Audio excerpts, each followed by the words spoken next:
everyone, my name is Sunita Bavra. I am one of the junior high and senior high math and science teachers. Today I'm going to go through and show you the Math 9 course. So students will join a conference here on Big Blue Button. They will find their Big Blue Button icon on the left-hand side here, and they will see a new conference appear here. They would click on Join to join the conference. Now, most classes are joint classes, so they will have their course, such as their Math 9 course, and then they will have another course called the Math 8-9 Forum course, for example. And that's because it is a joint Math 8 and 9 class. So students would click on Join and join the conference, and it would look something like this. So on this main page, students will get their agenda for that class period. So for example, for today, we're looking at the Math 9 course. We're going to go through the information. We'll go through the home page, the syllabus, joining a conference, which we've looked at already, the announcements, modules. The modules contain the homework, the recordings, as well as the BrainPop activities. And then we'll look at assignments and grades. This is the home page for the Math 9 course. And on this home page, you will see a little bit of information about me. And then you can also see my contact information. So students can send a message directly to the teachers using the Canvas inbox icon, which is right here. So they can click on here and send a message to the teachers. Students can also send emails to get in contact with their teachers. So this is my email here. I've also written down here my office hours. So students, if they wanted to book some one-on-one time, they can do that during these office hours. They can also, again, arrange any other time as well. I've also added here the school calendar for the 2021-2022 year. So again, just clicking on that PDF and the calendar will appear. So let's take a look at the syllabus. So the syllabus here is showing how the course is weighted by group. So for example, for Math 9, assignments are worth 30%, quizzes are worth 30%, tests are worth 30%, attendance is worth 10%. So again, joining the live lesson, joining the conference, attendance is taken, and it is worth 10% for a total of 100%. Students can also see the course outline here as well, and then the assessment is shown here as well. Next, we will look at the announcements. So announcements can be seen by clicking on this icon here, but on the home page, students can also see the recent announcements. They can see here, for example, an announcement about no school. They can also see here an announcement regarding an upcoming assignment that is due. By clicking on announcements, students can go through all the announcements that have been made for that class. So for example, upcoming test, any school absences, spring break, and so on. Okay, so next we will look at the modules. This is very important. This is all the units are shown here. So for example, for Math 9, the units we've covered: rational numbers, equations and inequalities, exponents, algebra and polynomials, algebraic problems, measurement, Pythagoras, trigonometry. This is a unit that we'll take a look at in more detail. This one was on prisms, pyramids, cones, and spheres. So students can click here to access their homework. So for example, this was 9.1, which is looking at defining prisms, pyramids, and cones. So students would access their homework here. They can choose to print this out, or they can keep it open on their screen and work on their homework in a workbook. They also are provided with the answer key so that students can check their homework and make sure that they are on the right track. If they are not getting the answers, then they would come to next class with those questions. We also use BrainPop to reinforce what we have been learning in class. So for example, this is a BrainPop on surface area. So students can click on this here. They will get their class code, so they can use this BrainPop icon here and then put in their class code, or they can just simply click on this link to access that BrainPop. So clicking on that will bring them to the BrainPop page, and here they can go through this activity on surface area. They get to watch a short movie or video on surface area. They can then do a quiz. It might be a review or it could be graded. There's some related reading on it.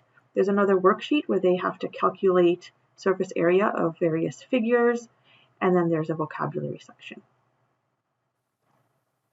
Under modules, students will also find the recordings. So if they were absent for a class or they needed to review that concept again, they can come to the module and find the recording for that concept. So for example, 9.11 here is on area and volume of spheres. Here is the recording for area and volume of spheres. So they can click on that recording and it will take them to this page, and they can view the recording right here on this page. They just have to click play. They can also put the video to full screen to watch it in full screen. So I'm just going to play a little bit of this recording. Okay, today's lesson is on area and volume of spheres. When we talk about the area, we are talking about the surface area of spheres. So a sphere, it's defined as a set of points whereby every point on its surface is equidistant from one point called the center. So your center would be here, and all these points to the surface from the center are all equidistant. So same distance from the center to any point on the surface.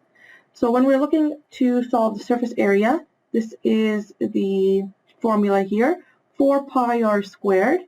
And when we look at the volume of a sphere, it's 4/3 pi r cubed, r to the power of 3. So notice in both formulas, all you need is the radius. If you have the radius of your sphere, you can easily figure out the surface area or its volume. So in this example, we are given the radius as 36 centimeters. So all we have to do now is substitute that into our formula and solve for its surface area. So let's go ahead and do that. All right, so we know that area is 4 pi r squared. So I'm just going to go ahead and substitute in our values. So 4 for pi, I'm just going to put in the 3.14.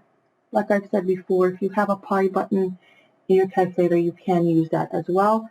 And then it's r squared, which is 36 centimeters. And to show that it's squared, you can put squared, or you can put 36 times 36, just to show that it is r squared. And then you just have to put that into your calculator, 4 times 3.14 times 36 times 36.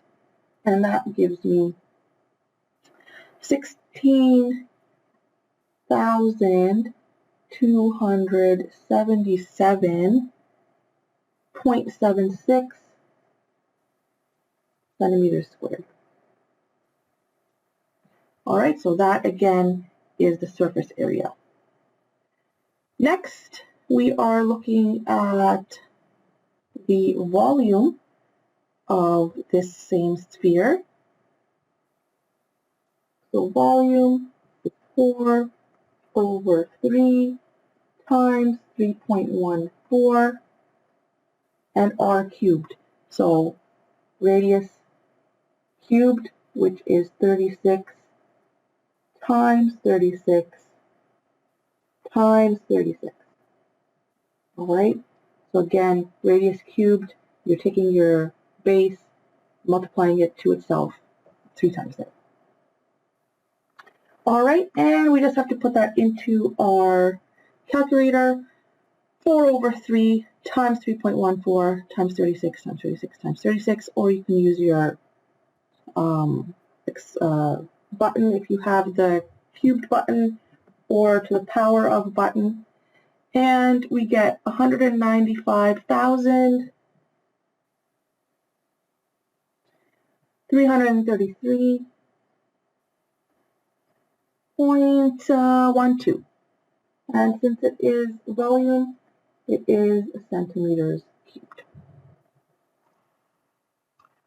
All right, so that was just an example of a lesson on surface area and volume of spheres. Once a lesson is done, then students have a chance now to work on example problems, and then they are able to send me their answers by private chat in the conference, and then I can help them out if they need further assistance. We can also work one-on-one in a private breakout room if students need some one-on-one assistance.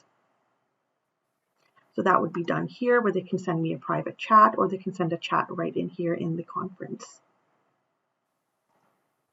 Once students feel confident about the content and the concepts covered, they can come to the modules and open up their homework and then check their answers while they're going along in the answer key.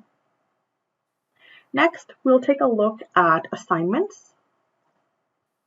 These are the assignments that students would submit to the teacher would mark. So for example, here is the assignment on surface area and volume. So students would open up the assignment. So there's a PDF given here.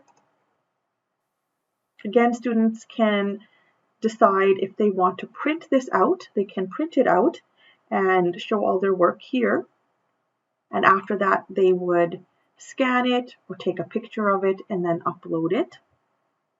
Some students prefer to just do their work in a workbook, so they can keep this open on their computer screen and do all the work in a workbook. And again, they can scan it or take a picture of it and then submit it into the teacher.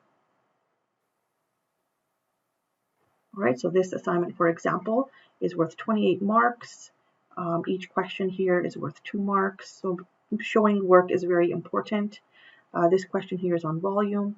Again, each question is worth 2 marks, so students would have to show their steps when they're solving these problems. And then here are some word problems. And again, 2 marks each. So students are required to show their work and steps. So there are a variety of ways that students can submit their assignment. Some students have the Canvas student app, and they can just take pictures of their work and send it in that way. Some students prefer to upload a file. Some students use the webcam to take the pictures. So there are a variety of methods that students can use to submit their assignment, as long as the teacher receives the assignment and can easily read the assignment. It is accepted. Next, we will look at grades. So students can click on grades here. Clicking on the grades, they will be able to see any missing assignments. They'll also be able to see their score for assignments as well. They'll find here the comments from the teacher. They can also open up the marked assignment and see any comments the teacher has made right on their assignment. They can also see how they were graded for their questions. So that is found under grades. So that concludes this brief introduction to the Math 9 course. If you have any questions or concerns, I am available by email. So feel free to contact me. Thank you very much.